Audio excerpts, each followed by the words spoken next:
Good morning everyone. स्वागत है आपका हमारे चैनल पे। और आज है 29 नवंबर। इंपॉर्टेंट न्यूज़ को यहाँ पर कवर किया जाता है। आइए फटाफट देख लेते हैं क्या क्या न्यूज़ दिया हुआ है। अभी सुप्रीम कोर्ट ने फटकार लगाया है दिल्ली सरकार को। ठीक है, क्यों लगाया है थोड़ा सा जान लीजिए कहानी को। इसलिए क्योंकि वहाँ पर वायु प्रदूषण जो एयर पॉल्यूशन है बहुत बड़ा मुद्दा बना हुआ है। वहाँ की जो जनता है परेशान हो गई है वायु प्रदूषण को लेकर।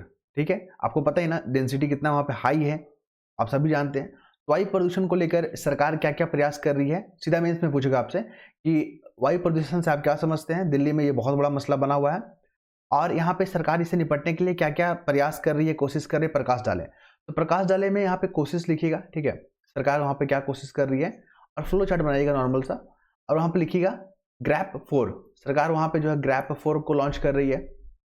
इवन और ऑड जो कॉन्सेप्ट है, इवन ऑड कॉन्सेप्ट उसको लागू कर रही है। फिर यहाँ पे जो आर्टिफिशियल रेन है, जिसको कृत्रिम वर्षा बोलते हैं, आर्टिफिशियल रेन, उस पर विचार कर रही है यहाँ पे। ठीक है, फिर यहाँ पे जो है और यहाँ पे क्या सरकार प्रयास कर रही है, तो ग्रैप 4 हो गया। और यहाँ पे जो डीजल पेट्रोल की जो गाड़ियाँ हैं उसको यहाँ पे सीमित कर रही है। जो रजिस्ट्रेशन काफ़ी पुराना है उसको यहाँ पे कैंसिल कर रही है। ओके, तो सरकार यहाँ पे भरसक प्रयास कर रही है कि वहाँ पे वायु पॉल्यूशन से निपटा जाए, वायु प्रदूषण से। ओके, चलिए। और यहाँ पे सुप्रीम कोर्ट को लेकर भी क्वेश्चन पूछता है। सुप्रीम कोर्ट को लेकर तो बीपीएससी बहुत बार पूछता है, हालांकि हर पीसीएस एग्जाम पूछता है सुप्रीम कोर्ट को लेकर। जैसे सुप्रीम कोर्ट को लेकर कॉलेजियम सिस्टम के बारे में पूछ लेता है। अभी हाल ही में एग्जाम हुआ था, उसमें कॉलेजियम सिस्टम के बारे में पूछ दिया था। इसमें पूछा था कि कॉलेजियम जो सिस्टम है क्या उसको संसद बनाई है, क्या वो कॉन्स्टिट्यूशनल पोस्ट है? नहीं है, इसको सुप्रीम कोर्ट ने बनाया है। ठीक है, पहला याद रखिएगा। कॉलेजियम जो सिस्टम है उसमें 5 मेंबर होते हैं, एक अध्यक्ष होता है और 4 सुप्रीम कोर्ट के जज होते हैं। 5 मेंबर हो गया। ये वही जो है कॉलेजियम सिस्टम जो सिफारिशें करती है, सिफारिश करती है कि कौन सुप्रीम कोर्ट के और कौन हाई कोर्ट के जज बनेंगे। ओके, इसके बाद हम लोग बात करेंगे यहाँ पे। अभी हाल ही में सीजीआई रिटायर कर गए हैं, पहले डीवाई चंद्रचूड़ थे, तो वो अब प्रैक्टिस नहीं करेंगे किसी भी कोर्ट में। तो ये सब तमाम फैक्ट को याद रखिएगा, बहुत बार एग्जाम में रिपीट हुआ है। अब आते हैं मणिपुर को लेकर। देखिए मणिपुर में को लेकर कहानी आपको पता ही है सब। वहाँ पे जातीय हिंसा देखने को मिला है, जातीय हिंसा, वो इस कारण से भी न्यूज़ में। और ये हिंसा इतना लंबा चल रहा है ना कि वहाँ पे अभी तक इसका समाधान नहीं निकल पाया। यहाँ तक सुप्रीम कोर्ट ने भी बोला, केंद्र सरकार को, राज्य सरकार को, लोकल गवर्निंग बॉडी को बोला कि आप लोग यहाँ पे कर क्या रहे हैं, मणिपुर में इस तरह का हालत क्या कैसे हो गया, उसको कंट्रोल कीजिए। तो कई कमेटी बने, कई आयोग बने, धीरे धीरे मामला पे वहाँ पे सॉर्ट आउट किया जा रहा है। यहाँ तक कि आरएसएस, आपको पता है ना सबसे बड़ा संगठन है आरएसएस, राष्ट्रीय स्वयंसेवक, जो 1925 में बना। ये याद रखिएगा ईयर को, ये भी एग्जाम में पूछा जा चुका है। आरएसएस 2 कारणों से न्यूज में आता है। तो यहाँ पे जो है मणिपुर का जो अभी वर्तमान जो स्थिति है ना, उस पर आरएसएस ने कहा, जो प्रमुख है मोहन भागवत, जो श्री मोहन भागवत है, उन्होंने कहा कि मणिपुर को जो मामला है केंद्र सरकार को गंभीरता से लेना चाहिए, राज्य सरकार को गंभीरता से लेना चाहिए, निपटना चाहिए वहाँ पे। ठीक है, तो आरएसएस को लेकर यहाँ पे एक और न्यूज क्या आया था कि जो गवर्नमेंट एम्प्लॉय होते हैं केंद्र के, वो आरएसएस ज्वाइन नहीं करेंगे। तो ऐसा पहले नियम था, लेकिन उस नियम में संशोधन कर दिया गया है, अब मेंबर बनेंगे इसके। तो मणिपुर जो है ना, यहाँ पे मणिपुर को लेकर भी क्वेश्चन यही पूछता है कि मणिपुर जो है किन किन राज्यों के साथ सीमा साझा करता है। अभी बांग्लादेश में न्यूज में है, पता है ना, जो मोहम्मद यूनुस वहाँ के अभी वर्तमान गवर्नमेंट को वहाँ पर रन कर रहे हैं। तो बांग्लादेश से मणिपुर का कोई सीमा साझा नहीं होता, याद रखेंगे। भारत का सबसे ज्यादा सीमा बांग्लादेश के साथ होता है। मणिपुर में अपसफा कानून लगा हुआ है। अपसफा कानून क्या होता है? ये जो सैनिक होता है, जो आर्मी होता है, उसको पावर दिया जाता है लॉ एंड ऑर्डर को मेंटेन करने के लिए। ओके, और ये मणिपुर कब बना था? 1972 में बना था। बीपीएससी में ये वाला क्वेश्चन पूछा गया है, 1972 में बना था। मैतेई और कुकी ट्राइब को, नागा ट्राइब को याद रखिएगा, ये तीनों जो है आपका यहाँ पे मणिपुर में देखने को मिलेगा। मणिपुर में काकुलत जो है ना, नेशनल पार्क काकुलत, वो भी याद रखिएगा, बहुत इंपॉर्टेंट है। काकुलत जो तैरता हुआ नदी है मणिपुर में। ओके, काकोलत। और ये मीठा मीठा पानी है, ये भी याद रखिएगा। पूछता है कि काकुलत जो वहाँ पे नेशनल पार्क है और जिस नदी पे है वहाँ पे, ठीक है, तो वो मीठा पानी है। इसके बाद देख लीजिए यहाँ पे स्टूडेंट के लिए काफी इंपॉर्टेंट कोटेशन है। आपकी मेंस में भी, आप ऐसे पेपर में भी, या हिंदी के साहित्य पेपर में आप यूज कर सकते हैं। असफल होने पर आपको निराशा का सामना करना पड़ सकता है। जाहिर सी बात है, बहुत लोग असफल हुए, हम लोग अपने जीवन में असफल होते रहते हैं। ठीक है, और असफलता से घबराना नहीं चाहिए। निराशा तो होगा ही होगा, आपको पता ही है, निराशा मिलेगा, लोग आपको क्रिटिसाइज भी करेंगे, लेकिन आपको उसको यहाँ पे इग्नोर करना है। मगर प्रयास कभी नहीं छोड़ना है। अपनी असफलता को, अगर जैसे ही आपने प्रयास छोड़ दिया ना, तो असफलता क्या हो जाती है? सुनिश्चित होती है।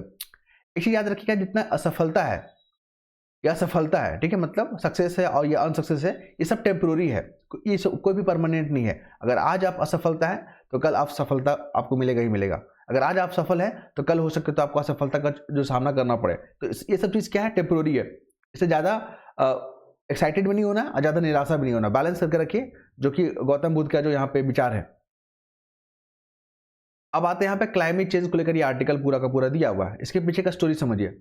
अभी क्लाइमेट चेंज और एयर पॉल्यूशन ये बहुत बड़ा मसला बना हुआ है, ठीक है। तो आपको पता है सभी वर्गों पर इसका प्रभाव पड़ता है, लेकिन ये जो आर्टिकल है ना, ये महिलाओं को यहाँ पे खास करके जोर दिया गया है। महिलाओं जो है ना यहाँ पे ज्यादा सफर कर रही है पुरुषों के मुकाबले। अन्य जो पुरुष जो सामना कर रहे हैं क्लाइमेट चेंज को लेकर, वो महिलाएं भी कर रही है, लेकिन महिलाओं ने एक्स्ट्रा क्या कर रही है, जो स्तन कैंसर का यहाँ पे मामला है, जो सर्वाइवल कैंसर होता है, स्तन कैंसर, उसका मामला यहाँ पर ज्यादा देखने को मिलता है। स्वास्थ्य से जुड़ा हुआ समस्या इनको ज्यादा देखने को मिलता है।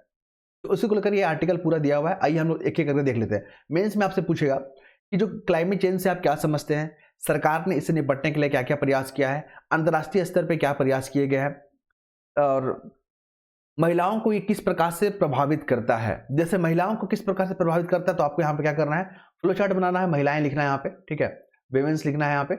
और यहाँ पे देखिए कैसे प्रभावित करता है। एक तो गर्भ अवस्था को महिलाओं को प्रभावित करता है, गर्भ अवस्था, ठीक है। कोई महिलाएं प्रेग्नेंट है तो उनको इफेक्ट करेगा क्लाइमेट चेंज, ठीक है। जो शिशु होते हैं, जो बच्चे होते हैं, उन पे जो बीमारियां देखने को मिलेगा, ठीक है। फिर यहाँ पे खाद्य असुरक्षा, ठीक है, खाद्य असुरक्षा का सामना करना पड़ सकता है क्लाइमेट चेंज के कारण। फिर यहाँ पे शिक्षा जो है, महिलाओं का जो अधिकार है उससे वंचित होना पड़ सकता है। फिर यहाँ पे जल्दी जो शादी होने का यहाँ पे संभावनाएं बढ़ जाती है, क्योंकि क्लाइमेट चेंज से खाद्य असुरक्षा होगा तो महिलाएं स्कूल छोड़ देती है, फिर वो अपनी जरूरतों के हिसाब से काम करने लगती है, इससे हम जल्दी शादी करवा दिया जाता है। वायु पॉल्यूशन यहाँ पर देखने को मिलेगा, ठीक है। तो आप इसको ध्यान में रखिएगा, यही सब इनसे पूछेगा आपसे। फिर यहाँ पर बात करेंगे कि इसकी जलवायु जो क्लाइमेट चेंज है, ठीक है, या एयर पॉल्यूशन है, इसके पीछे आप क्या कारण मानते हैं। तो वनों की कटाई, हम लोग देख रहे हैं पेड़ पौधे को पूरा काट दे रहे हैं, तहस नहस कर दे रहे हैं, शहरीकरण, फिर बढ़ती आबादी। फिर यहाँ पे अगर महिलाओं की बात करें तो महिलाओं का जो शारीरिक संरचना है उससे भी जो महिलाएं इफेक्ट होती है। फिर जो बच्चे को जन्म देती है उसको लेकर भी, अगर संतुलित आहार का जो यहाँ पे महिलाओं में अभाव देखा गया है, वो रसोई में ज़्यादा से ज़्यादा समय व्यतीत करते हैं, तो इन कारणों से भी जो है इन पे क्लाइमेट चेंज का सबसे ज़्यादा खतरा देखने को मिलेगा। अब आते हैं यहाँ पे एफडीआई। देखिए यहाँ पे क्या हो रहा है कि जो इंश्योरेंस सेक्टर है, जो बीमा सेक्टर है, वहाँ पे 100% एफडीआई लागू करने की बात चल रही है। अभी याद रखिएगा कि इंश्योरेंस जो सेक्टर है ना, उसमें 100% एफडीआई नहीं है। स्टेटमेंट बना के क्वेश्चन पूछेगा, ठीक है, नहीं है। तो एफडीआई क्या होता है उस पर बात कर लेते हैं हम लोग। एफडीआई क्या होता है, फॉरेन डायरेक्ट इन्वेस्टमेंट। इन्वेस्टमेंट दो प्रकार के होते हैं, एक होता है एफआईआई, फॉरेन इन्वेस्टमेंट इंस्टीट्यूशन, ठीक है, और एक होता है एफडीआई। तो एफडीआई जो है ना परमानेंट नेचर का होता है, लॉन्ग टर्म का होता है, लॉन्ग टर्म होता है। लेकिन एफआईआई क्या होता है, ये सब शॉर्ट टर्म का होते हैं। मान लो कल के दिन अमेरिका ज्यादा इंटरेस्ट देने लगा ना, तो इंडिया से पैसा निकाल के लोग अमेरिका में लगा देंगे, इसको बोलते हैं एफआईआई, ठीक है, जो शेयर और बॉन्ड में इन्वेस्ट करते हैं। एफडीआई क्या होता है, आप इंफ्रास्ट्रक्चर में करोगे, यहाँ पे प्रोजेक्ट में करोगे। एक होता है ग्रीन फील्ड, एक होता है ब्राउन फील्ड।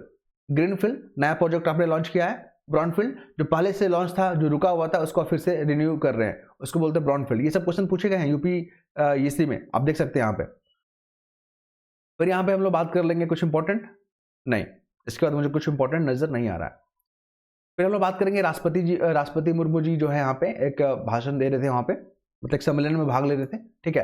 तो यहाँ पे इन्होंने कहा कि भारत के सामने जो वर्तमान चुनौतियां हैं, मेंस में क्वेश्चन पूछेगा आपसे, यही पूछेगा कि भारत के सामने जो अंतर्राष्ट्रीय और राष्ट्रीय जो चुनौतियां क्या है। तो चुनौती लिखिएगा, यहाँ पे चैलेंजेस लिखिएगा, फ्लो चार्ट बनाइएगा। यहाँ पे बात कीजिएगा साइबर अपराध के बारे में, बहुत बड़ा मसला बना हुआ साइबर अपराध। डिजिटल अरेस्ट का भी आपने नाम सुना होगा, उसके कई बार न्यूज हमने डिस्कस किया है साइबर अपराध को लेकर।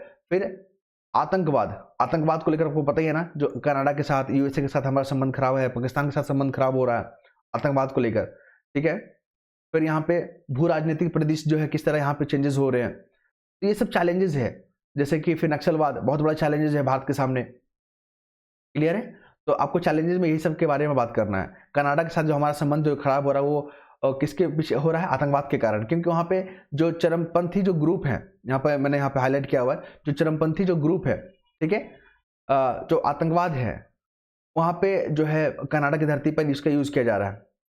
अच्छा हम लोग अभी आगे देखेंगे, ये रहा। देखिए यहाँ पे यूरोपियन यूनियन को लेकर न्यूज़ दिया हो गया। यूरोपियन यूनियन जो है ना, वहाँ पे जो देश है, वहाँ पे जो भी भारत से जो प्रोडक्ट आएगा या कोई भी अन्य देशों से जो प्रोडक्ट आएगा, और उसमें एक ऐसा नियम ला दिया गया है कि वनों का जो कटाई का इम्पैक्ट जो है ना, इस प्रोडक्ट पे नहीं होना चाहिए। तो आपको पता ही है हमारा जो एनर्जी जो प्रोड्यूस करते हैं उसमें सबसे ज़्यादा जो है नॉन रिन्यूएबल एनर्जी का यहाँ पर यूज़ होता है। ओके, तो इसी को लेकर यहाँ पे आर्टिकल दिया हुआ, आप ध्यान रखिएगा। और हम लोग यूरोपीय यूनियन को कौन कौन सा प्रोडक्ट को क्या करते हैं, एक्सपोर्ट करते हैं, तो एल्युमिनियम करते हैं, लोहा करते हैं, इस्पात करते हैं, सीमेंट करते हैं। ये चारों फैक्ट याद रखिएगा, स्टेटमेंट बना के पूछा जा सकता है। अब बात करेंगे हम लोग भारत और कनाडा के संबंध को लेकर। तो भारत और कनाडा संबंध जो आतंकवाद को लेकर काफी न्यूज में चल रहा है, आपको पता ही है कितना खराब हो रहा है आतंकवाद को लेकर मसला। तो यहाँ के इसके पीछे कारण क्या है कि जो वहाँ की सरकार है, कनाडा की जो सरकार है, वहाँ पे चरमपंथ को बहुत ज्यादा वहाँ पे पेट्रोनेज दे रही है, संरक्षण दे रही है, अलगाववाद को वहाँ पे जो यहाँ पे समर्थन कर रही है, आश्रय दे रही है, ठीक है। और हिंसा गतिविधियां करने वाले जो लोग हैं ना, वहाँ पे जो है उसको पेट्रोनेज मिल रहा है, संरक्षण मिल रहा है। तो ऐसा नहीं करना चाहिए कनाडा को, क्योंकि भारत और जो है कनाडा के संबंध बहुत खराब हो जाएंगे आने वाले दिनों में, क्योंकि भारत झुकता नहीं है, झुकाता है ना। चलिए, ये है इक्वेटर कंट्री, कोलंबिया, ठीक है, और Ecuador, Brazil, Gabon, Kenya, Kiribati, Indonesia, Maldives. Maldives news में था, इंडोनेशिया भी न्यूज में था, और केनिया भी न्यूज में, यहाँ पे ब्राजील न्यूज में है, क्योंकि यहाँ पे G20 भी हो रहा है 24 वाला, और इक्वाडोर यहाँ पे न्यूज में है, ठीक है। तो सारे जो है इक्वेटर से पास करते हैं 0 डिग्री, ठीक है, याद रखेंगे। इसके बाद बात करेंगे हम लोग यहाँ पे, बांग्लादेश अभी न्यूज में चल रहा है। तो मेघालय, असम, त्रिपुरा, वेस्ट बंगाल, ओके, और यहाँ पे मिजोरम, ये 5 राज्य सीमा साझा कर रहा है। मणिपुर देख रहे हैं ना, मणिपुर के बीच में कोई संबंध नहीं है, खत्म कीजिए इसको, क्वेश्चन पूछा गया है। 1971 में ये बना था बांग्लादेश।